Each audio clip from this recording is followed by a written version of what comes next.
Saya tidak perlu memprediksi hal tersebut karena berjalannya waktu semua akan mengetahui apa yang selama ini tidak muncul ke permukaan.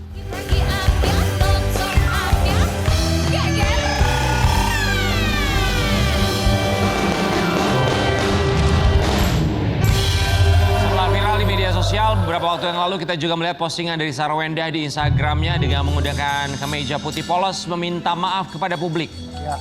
Kepada publik ya? Pada publik. Nggak ada kata-kata Ruben Onsu, kita lihat yang satu ini. Oke, ini dia. Postingan dari seorang Sarwenda. Dari lubuk hati saya yang paling dalam, saya minta maaf atas apa yang sudah saya lakukan. Ini merupakan pembelajaran untuk saya agar kedepannya saya lebih bijak dalam bertutur kata dan bertindak. Pasti udah lihat video fullnya ya, Kak Ruben? Ya. Ya di situ pertanyaannya kenapa ke publik gitu? Kenapa kok bukan ke Kak Ruben Onsu? Ke publik, ke saudara-saudara. Oh gitu? Ya ada saudara tapi tidak ada nama Ruben Onsu. Memang itu yang jadi pertanyaan dari netizen. Ya kan kamu kan ngatain Kak Ruben, kenapa kamu nggak ke dia gitu loh? Heran deh Wenda. Tahu gue. Jadi aku kalau pas lagi lihat itu cuman, oh iya udah gitu karena, oh iya udah. Yang gue fokus mau ketemu anak kok gitu.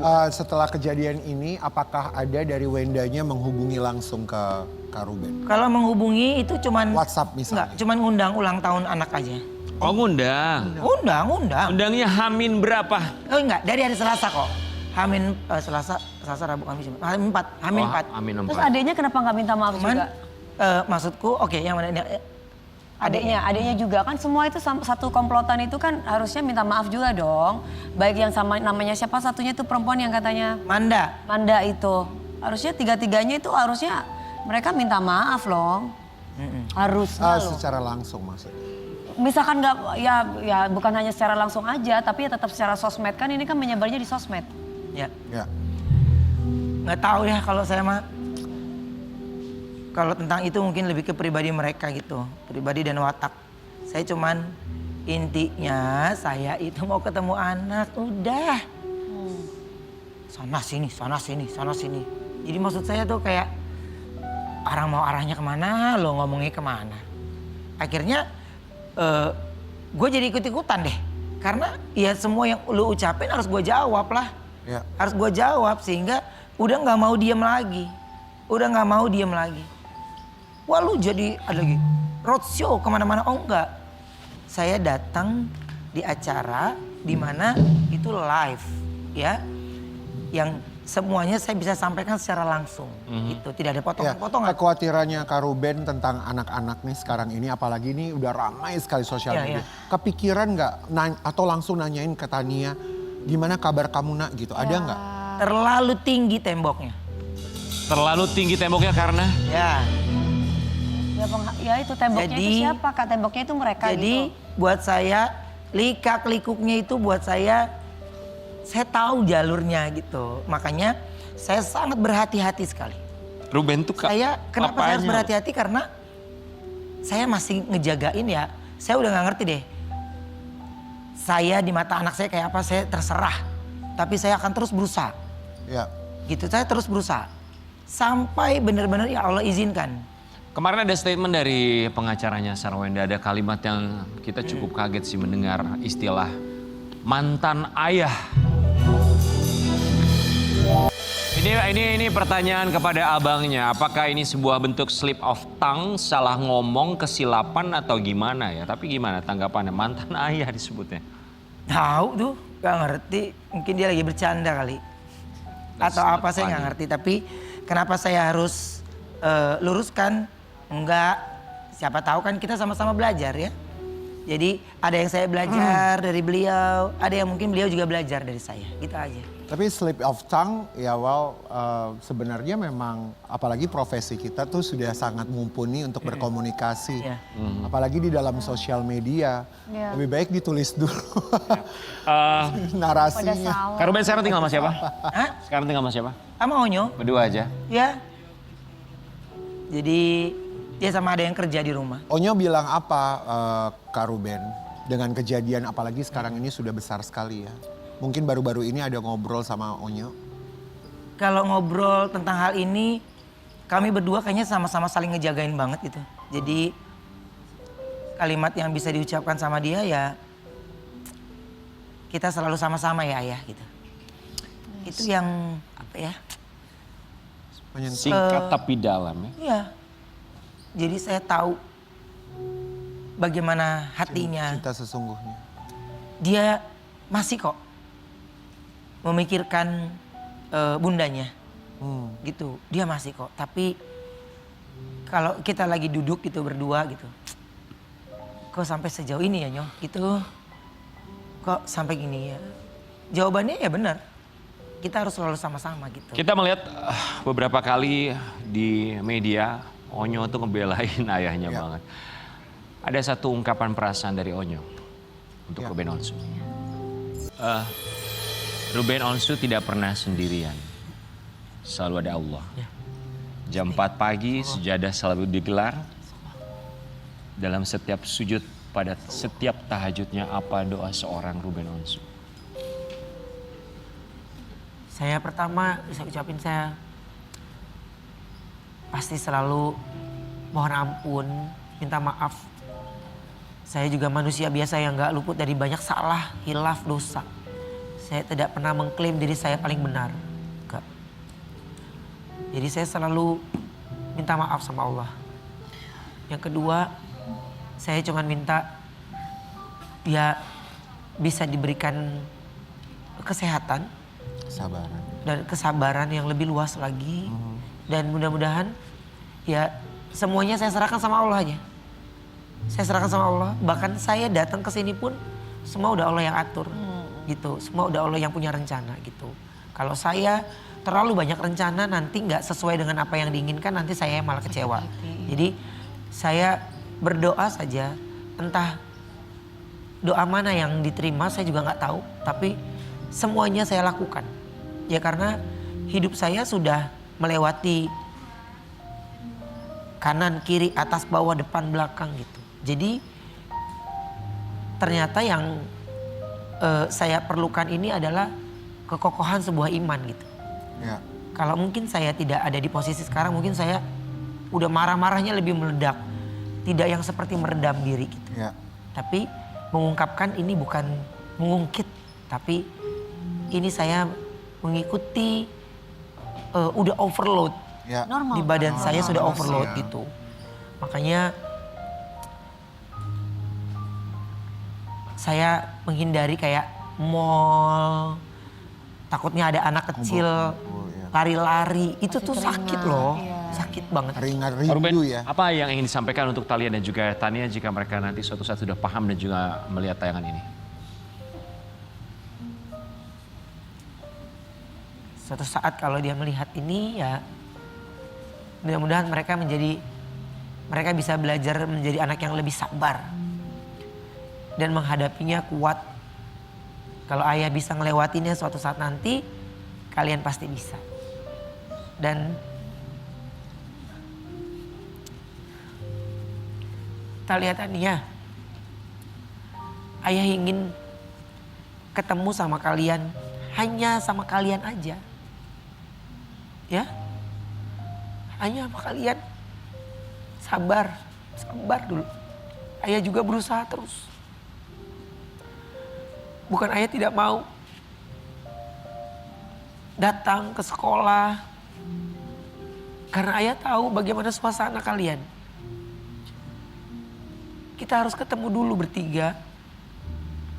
Berempat sama Koko. Supaya kalian bisa tahu. Ayah sama Koko juga kangen banget sama kalian. Baik-baik. Dan ya Allah jaga kalian.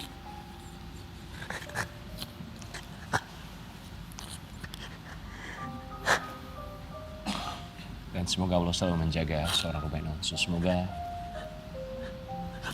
diberikan ketabahan, kekuatan.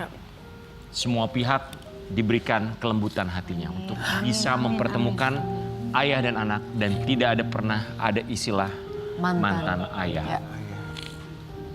Semangat untuk Ruben Onsu. Sobat Ambiar, kita mengundang bintang tamu kita lainnya. Inilah praktisi spiritual yang pernah memprediksi sesuatu di tahun 2019. Ada hubungannya juga dengan Ruben Onsu. yang ternyata kembali viral. Di pagi-pagi ambiar kita hadirkan ini dia, Wirang.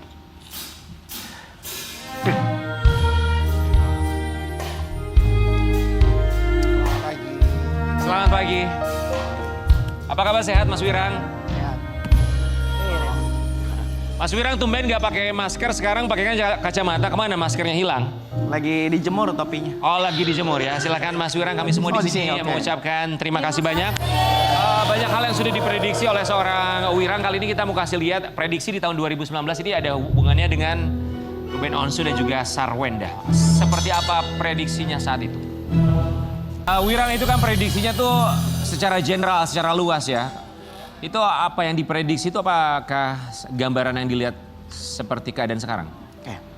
Jadi saat itu saya dari awal sebenarnya nggak pengen bacain Kak Ruben saat itu.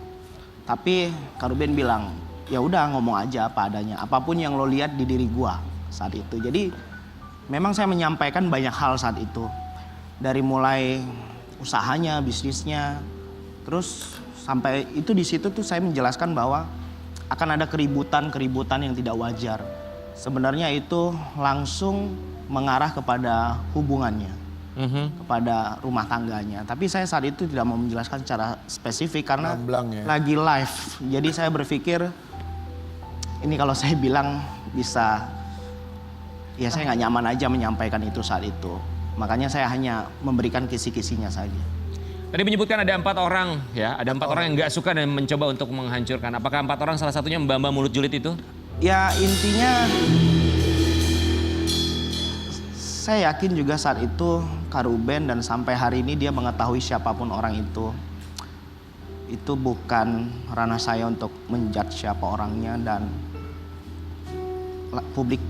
Saya nggak merasa tidak layak untuk mengungkap siapa 4 orang itu. Walaupun saya tahu dan Kak Ruben tahu karena saat itu dia sering dimimpiin. Jadi saat itu saya bilang sama Kak Ruben bahwa kakak tahu 4 orang ini setelah live. Kamu sering dimimpiin oleh orang-orang tersebut secara bergantian. Dan dia nggak menjawab, dia hanya diam, sudah. Oke, Wirang melihat kasus ini, kelanjutan akan seperti apa dari prediksi seorang Wirang? Ruben Onsu akan mendapatkan apa yang pantas dia dapatkan. Dia akan berkumpul dengan orang yang dia cintai. Situasi akan berbalik. Ini semesta, ini hukum semesta. Situasi akan berbalik itu maksudnya seperti apa? Bahagia? Sangat bahagia. Dan anak-anak akan berkumpul dengan Ruben. Dan banyak sekali kontras yang terjadi yang akan publik lihat siapa yang baik, siapa yang tidak baik. Oke, baik, dari sisi sebelahnya apa yang bisa diprediksi? Saya tidak perlu memprediksi hal tersebut karena berjalannya waktu semua akan mengetahui apa yang selama ini tidak muncul ke permukaan dan saya rasa terbuka sendiri. Semuanya terbuka dengan sendirinya. Tanpa perlu kita mengatakan hal-hal buruk. Perilaku dan sikapnya akan menunjukkan hal-hal yang tidak pantas. Oke. Ya. Kemarin juga setelah memberikan prediksi sempat diberikan komentar sama netizen. Kita mau kasih komentar untuk Wirang dari netizen. Perasaan gue cuma posting Firasat 2019 dulu. Kenapa pada kepanasan sih? Pakai ngancem-ngancem lagi. Serem ya fansnya.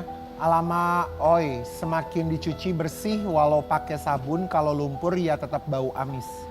Paham nggak maksudnya? Kalau benar akan tetap benar tanpa harus dibenar-benarkan. Yang suka membenar-benarkan di lautan fakta kesalahan itu namanya maksa terlihat benar. Apa sih maksudnya, ada yang nyerang, ada yang komentar ke Wirang? Aduh, banyak sekali. Banyak sekali, akun bodong atau akun asli? Ada akun bodong, ada akun asli, ngancem, akun saya mau dihilangin, di-report, saya dimaki-maki dengan kata-kata yang tidak pantas. Oke. Saya Dasar apa dimaki-maki itu mas Karena yang tahun 2019. Iya, dan saya dituduh punya hubungan yang tidak etis Oke, lah. ini salah satu diantaranya ya. Kita mau coba baca. Gak ada yang bahas penyakit. Ini sok-sok ngeramal, gak usah sok oke Wir. Dia sakit itu musibah bukan karena santet. hapus gak video ramalan lu di Brownies. Jangan sampai hilang akunmu Wirang. Ya. Siapa yang nuduh? Lihat Gih, seliweran beritanya bukan kata gue. Manusia bertopeng, you gak usah ramal-ramal deh, urus aja itu junjunganmu. Gak usah nuduh. Nyantet doa itu orang baik, bukan kayak junjungan you Wirang topeng. Oke. Kemarin tuh kita sempat lihat tuh apa tuh ada tawaran-tawaran untuk memberikan komentar-komentar dibayar ya. Kita sempat lihat itu ya. Oke. Ya, jadi dalam waktu 1 jam IG saya komentarnya tiba-tiba ribuan. Dalam 1 jam komentarnya berapa? Ribuan. Ini anomali, jarang terjadi. Jarang, nggak mungkin. Dan itu membahas tentang saya nggak boleh berpihak. Oke, sebelumnya postingan-postingan sebelumnya atau prediksi sebelumnya ada yang pernah kayak begitu nggak? Tiba-tiba dalam 1 jam ribuan komentar. Pernah. Baru kali ini aja. Baru kali ini selama saya berkarir. Baru kali. Dan Berbeda. ya aneh aja, nggak ada yang salah. Makanya tadi kan saya bikin kata-katanya adalah jangan pernah membenar-benarkan di tengah lautan fakta. Itu kan maksa terlihat benar gitu. Iya. Apa yang salah dengan postingan itu? Dan saya juga, itu videonya seliweran duluan, bukan saya yang posting duluan. Tapi kan sepandai-pandainya itu Pai Melompat. melompat. Akhirnya akan jatuh juga. Ya. Tapi sebuah frasa yang bagus, maksa terlihat benar. Maksa banget, nggak boleh. Maksa terlihat Maksa benar. aja. Itu salah satu fungsi sosial media. Kita ngomong dari saat lagi tetap di Pagi-Pagi Amjad.